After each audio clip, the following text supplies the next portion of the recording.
Hi there, Chris Benson's here. Welcome to Talking Music once again. Now we're joined by Paul Coates-Black, and we're going to look again at the Ian Prowse album, One Hand on the Starry Plough. We have reviewed it already, but this time Paul's got the vinyl and he's going to open it up for us to show you what it looks like. And it does look absolutely stunning. It is a fantastic album. It really is. As Paul goes into detail now, you will not be disappointed. Just get it ordered and trust me, you will love it. Take it away, Paul. Over to you.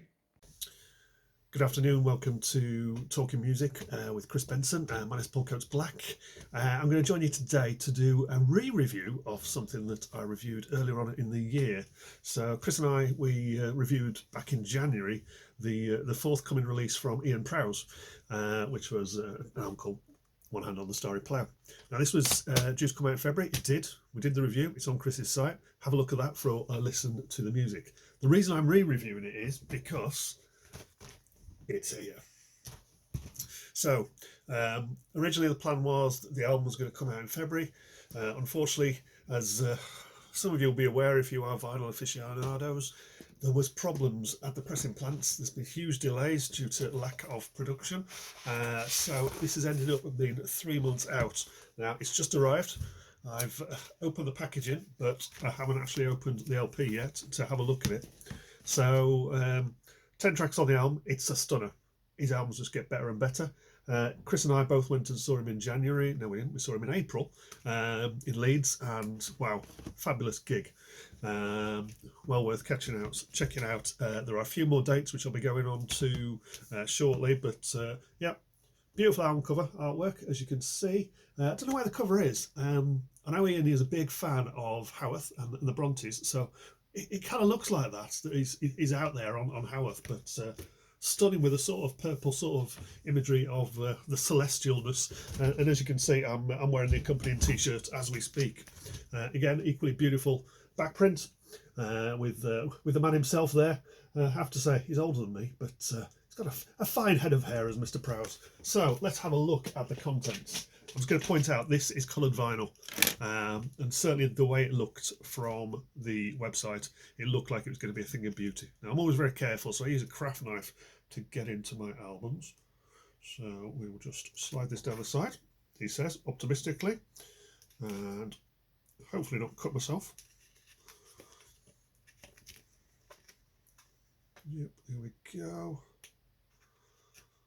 I always try and leave my LPs in the plastic sleeves if possible, but then I always add them as well to another Perspex sleeve. So all my vinyl is protected with plastic sleeves, be it gatefold or be it just standard album cover. So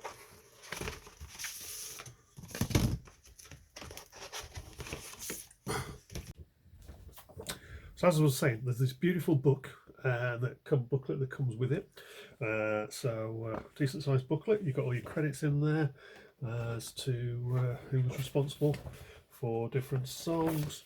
You've got your song lyrics, as well as the song lyrics. You've got an explanation alongside those as to what the songs are about. So Battle, the first track on the album, it's sort of talking about COVID, sort of reflecting on that. So yes, you've got that right through for across the 10 tracks. But then we've got the vinyl. As I sort of said a minute ago, this is coloured vinyl. And I have to say, from what I saw when it was available to order, it looked like it's going to be a stunning colour. So let's have a look, shall we, and see how this looks. And wow, not disappointed. Look at that. Absolutely beautiful. The Kitchen Disco's done a great job of that. Stunningly beautiful sort of marbled effect vinyl. So yeah, absolutely fabulous.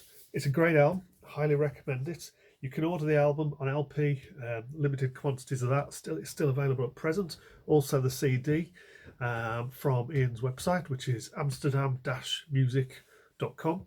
You can also get a couple of his older CDs, Attitudes, which was a reissue from the start of the noughties. That came out back again last year. And also his best of, the two released to coincide with the Elvis Costello tour pre-lockdown. And that was the story of Ian Prowse. That's the second best of. You can catch him on tour throughout June with Elvis Costello. And then he's got a few dates coming up in July. So July the 8th is at the Bee Fest in North Wales. July the 10th is doing the Rhythm Time Festival on the Isle of Wight. July the 23rd, Liverpool Philharmonic. That's a big gig with the whole Amsterdam band. They've been doing those every summer for about 15 years now. He's at Kendal Calling on July the 30th. October, you can catch him at Thornton Huff, Appletreewick, Barnoldswick, and Totnes. Tends to take 3 or 4 members of the band with him when he does those sort of dates. November, it's going to be in Belfast and Dublin. Just quickly go back to September. Actually, he's got some more dates in September, which is going around the UK on the Starry Plough tour.